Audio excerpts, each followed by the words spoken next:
Hello, everybody. I'd like to welcome you to the build. My name is Kurt with a K, and this is my partner Liang. Whoops, you hearing me now? All right. Okay. I just talk louder. So we're here to train. We're talking about training a computer vision model in the cloud and exporting it to run anywhere, basically, like your phone or a Windows ML computer now. So we're going to be talking about cognitive services real quick. Computer Vision AI, which is a group me and Liang work for. And we're specifically here to talk about exporting models. There are 4 export functions now. We're introducing 2 brand new ones. The ability to export an ONNX model. They'll run underneath Windows ML, and Dockerfile, which will allow you to give you the ability to have your own API locally wherever you can host a Dockerfile. So after that, then we're going to give you just a quick review on how you can maintain your own models in the cloud. And from there, we're going to demo an actual ONNX model doing prediction. And then my partner here will be demonstrating how to create a Docker container that you export. That allows you to do your predictions locally, like host it locally, or actually in the cloud service or wherever you want to do it. And after that, I'll entertain any questions. And then for those who stick around, I'll give free autographs. I don't know if that went over so far. So anyway, cognitive services is just cloud services in Azure that allows you to host your machine learning models. I had to write this down on a little piece of paper because I could never remember that. Okay, specifically we're Custom Vision, which is basically Custom Vision allows you to maintain classification of images and object detection. Provides an API where you can actually then ask to predict, do predictions from your local app. And it also now gives you the ability to export models either to a Docker container or to an ONNX file. Also should let you know there's the ability to do it to iPhone through a CoreML file or your Android through a TensorFlow model. To me, what computer vision is now, I spent several years in graduate school counting plankton of all things. And it literally would take back, now I'm going back a little ways, but it would take months to actually train and perfect the model for a particular population. Trying to determine the right model to use, doing grid searches, feature selection experiments, engineering features, and a couple months later you'd finally have a good model. And now they do this in a matter of hours. So my several years of graduate school have been basically reduced to a couple hours using Custom Vision. So, all right. The 2 formats we're talking about here today, ONNX, which is the Open Neural Network Exchange format. Sorry, I looked at my screen, but I can never remember that. And Docker Container, which is allows you to actually host your own API locally that uses the API similar to the one you actually use with computer vision. So for that now, we're actually going to go to the demo where I'm going to show you actually running a Docker model correctly locally. So, okay. I'm sorry, this is actually our little cloud service. I'm bringing it up here, but I'm going to bring up my little plankton model. These are plankton I worked with during research. Actually, it ended up in my dissertation, too.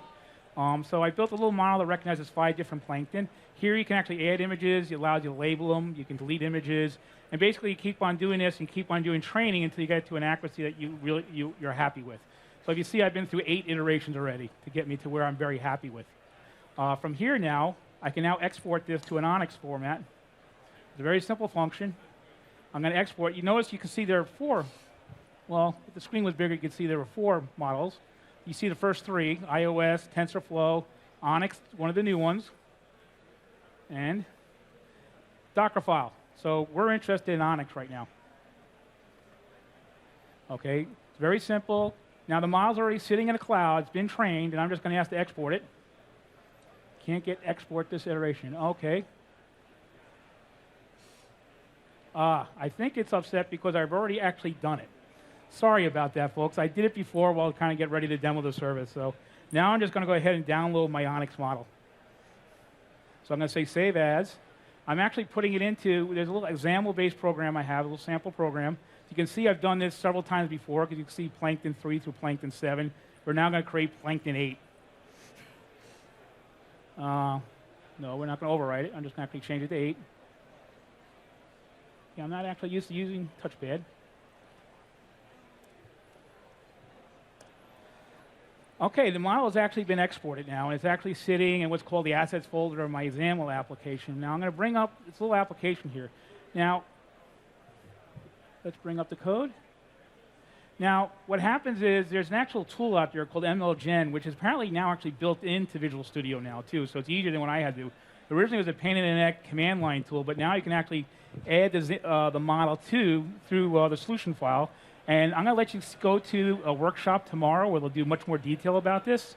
It's 8:30. You should go to it. But the neat thing this tool does for you, at least, it lets you know what it's expecting for the input. You see it created a, let's go down a little. Oh. I really need my mouse. Oh. Okay, that's the output. We're coming up. Okay, here we are, input. So it lets me know right away that it's expecting a video frame for input. That's going to be always true if you're exporting a model from our computer vision model, so you never have to change again. The neat thing about this is that it's going to do all your pre-processing for you. It's going to do the cropping, the resizing. If you know familiar with machine learning with images, usually you have to play with the axes where the color channel is. All that's taken care of for you. So that's a really neat thing. That's part of the WinML and the Onyx experience. The output's going to be nothing more than a dictionary where it's actually going to come back and say label. Copepod is 90%. That's one of my plankton. Hydromedusa, the little squishy jellyfish, is 60%. And the other thing now they've also improved is you notice there I had a little code there to pre-populate the number of entries there. That's going to also be taken care of for you now. So that's another little headache you don't have to deal with. So without further ado, I'm actually going to jump to the actual program, which I already had running. You see the last thing I did, I predicted an image, and it showed a copepod. And I happen to know that's a copepod, so that was good. So what's happening here now, it's actually running the XAML app, but it's actually using a model that's actually sitting in my little computer here. So I'm going to pick another copepod. Was that the one I did? And it's convinced it's a copepod. And I can go pick other classes. So, and it's doing the prediction locally on my computer. That's a squishy little jellyfish. Hydromedusa is another way saying it, I guess, and it's very confident it's a Hydromedusa. Some other advantages of this now is it's that you don't have to, traditionally when you have like Caffe, you have to make sure you have CUDA installed, DNN installed, and other things. This, as long as you have DirectX installed, and it's WinML, which has been pushed out now, it'll just work. So now I'm going to turn you over to my partner here who's going to show you a Docker file export. Okay. And he's going to take over. And I'll stand over here and look pretty. Hi, everyone. I'm Liang, and I work at the Custom Vision team as a software engineer. So I'm going to introduce what is the new feature, new export option, Docker Container Export, and show you a little demo about it. A Docker Container Export option is an export option that we just announced. It's a little bit different from our other 3 export options. So what is the difference? Let's go back to Custom Vision Service to give you a little bit context. Custom Vision Service is a cloud services that allow you to easily upload images and train an image classifier or object detector. And then after you train a project, it will host a prediction endpoint as a REST API for you. So as an app developer, if you have an application, you just need, after you train the model, you just need to send these images to the prediction endpoint, and it will give you back a prediction, a numbers back. You don't need to worry about pre-processing images or something. But people start asking, they want to more control over the model they train. They don't want to always depend on this prediction endpoint. So we allow them to export the model. But to be able to use those models, you need to somehow make your application into an iOS app or an Android app or something. It's very difficult. If you just want to keep using the application but gain control over the model, we now allow you to actually export a whole prediction endpoint. Inside this prediction endpoint, it is a Docker container. It's using Docker container to be a prediction endpoint. And inside this endpoint, it do all the necessary image preprocessing, exactly as the same as our prediction endpoint, and apply a TensorFlow model. And then when you send the images to this prediction endpoint, it will send you back the number. It's just that easy. And you can deploy this container either locally or to cloud services or to some on-premises devices that support container. So I list a few examples here: Azure App Service, Azure Machine Learning, Azure Functions, and Azure IoT. And so it's very easy to use this your own endpoint.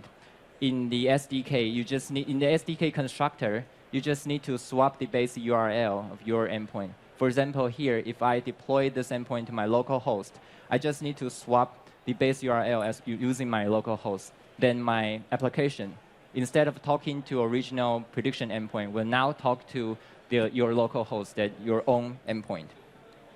So now I'm going to show you how to export a model and then build the container and run it locally.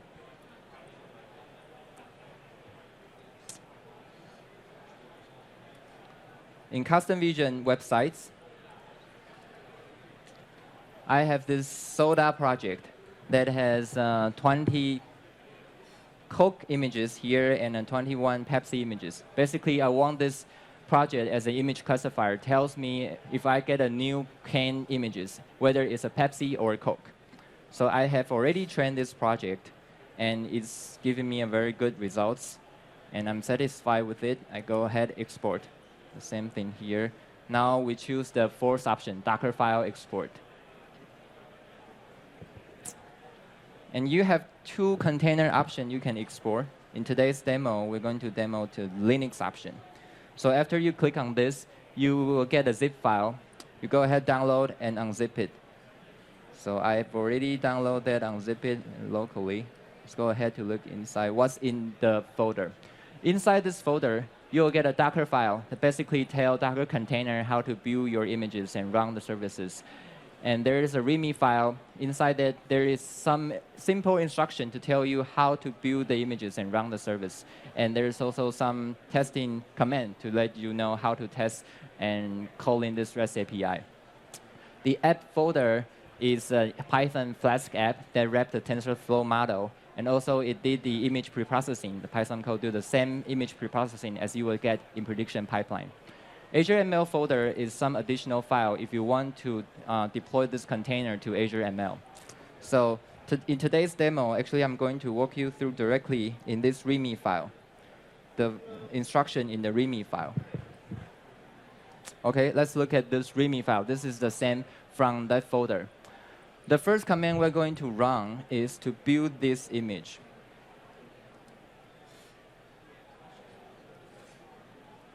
OK. Here, so let's give these images a name. It's all very simple Docker command. OK, build lightning fast, because I've already built it, so it's very fast now. If you build it first time, give it some time. And let's look at the second command to actually just run this, just build images locally. OK. So let's put in the name of the images that we just built. And here I'm going to use interactive mode because I want to show you later on how the web app take your requests and process the images. Let's go ahead, click enter. OK, it's running locally. And to test this local host, I want to use Postman to test this local host. It's a very helpful tool that we use a lot during our tests in the API. That can basically let you specify your endpoint and the API, and you can see the raw response from the HTTP response. So here we use a post method, and this is our local host. And today we're going to demo the image API. There's another API which is URL. Basically, you can put in some online image URL, and you can send the online images to the endpoint. So let's go ahead and select one files from the directory. These are all the CAN images. I trained the project with the first 20 images in this folder. So now I'm going to test with another images. OK. Click send. OK. Now we give the localhost give us back a numbers. JSON file says in the prediction, it says these images has 99.99% chances is a Coke. So it's making a right classification. And let's look at the left side. The left side is actually the Python app processed the images. It did some resizing and cropping. This is exactly the same you'll get in prediction endpoint. We need to do this because we're using deep learning model and it requires the images to be in a certain size or shape. Okay, and let's compare this prediction endpoint, this local host prediction endpoint with the custom vision prediction endpoint. For each project you train, each iteration, you will get a prediction endpoint. So I grab it and then I pass it here. This is the prediction endpoint. I get it from the websites. And now I'm going to test with the same images. These 543 images. Click send. Okay, this prediction endpoint also gives me 99.99% chance to say this images is a Coke. And there's a very low probability says that its images is Pepsi. We filter out the Pepsi, the low probability prediction in a localhost version because we want to make the results more very simple to read. You don't need these low probability predictions. And this ends the demo to running the container in local. And after you have this container in local, you're satisfied and you want it to deploy to a cloud environment. So now I'm going to show you a very simple demo to deploy this container to Azure App Service. The reason I use Azure App Service as example here is because it's a very simple web app solution in Azure that allow you to host a container, allow you to push a container and host a web app for you, serve as an API. You can easily scale up or scale out. So the first thing we have to do is to push this container to Docker Hub so that Azure App Service can know where to pull these images.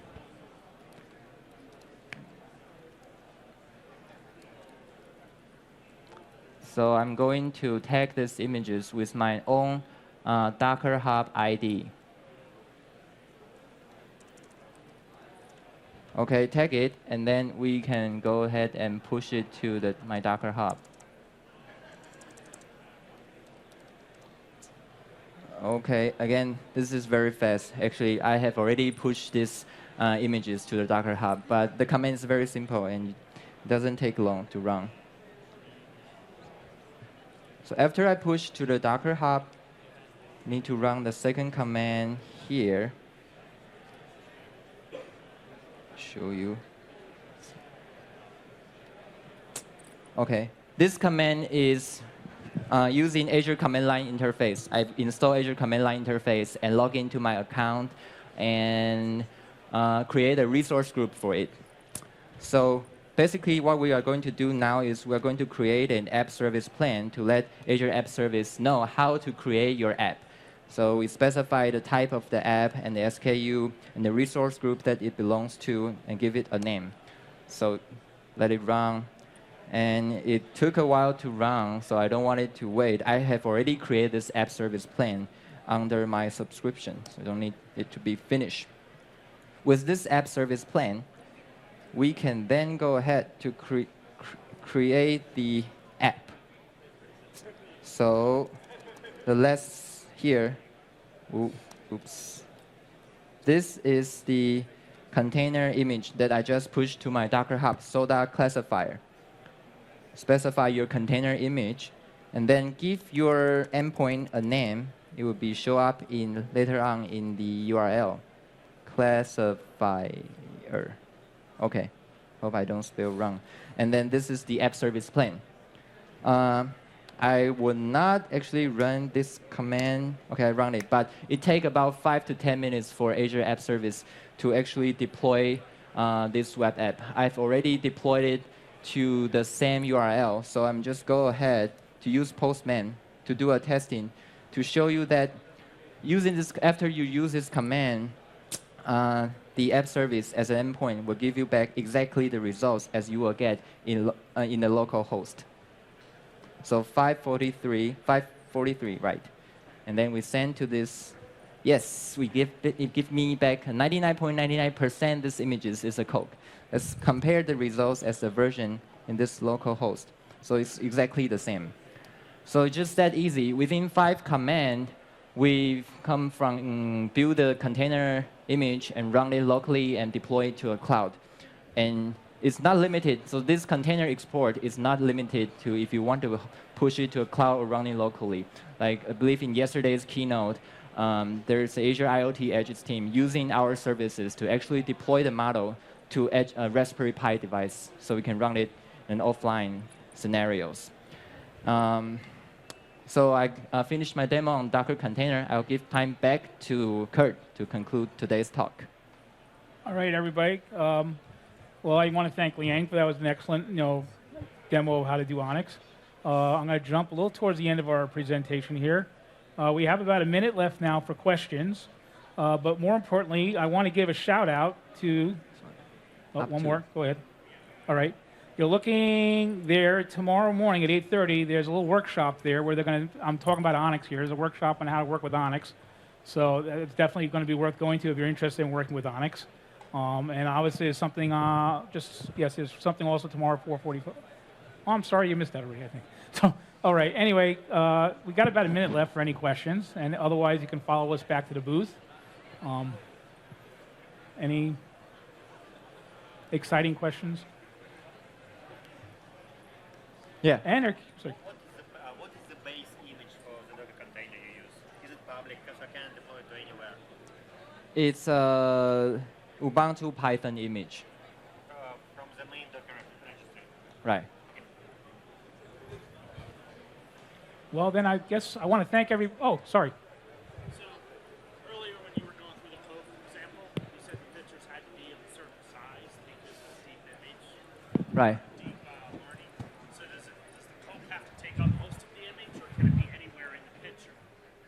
You can crop the image yourself, but if you send the entire images, we will crop in the center. We only use this. We first will take the largest square in the images, and then we will resize it to the size that our network can consume. So if I took a picture of your desk with a Coke can on it, I have Right. to make sure the Coke's somewhat centered. It will give you the better results. Okay. Right. But actually, since it's a Python code, so that image processing pipeline, if you want to go ahead and do some modification, it's totally fine. You can see that Python code in the app folder. Right. All right. Well, I guess I want to thank everybody for coming here, and Thank you. Hopefully I'll see a few of you tomorrow at 8:30. And don't forget to use our product, and don't forget we're a computer vision group. So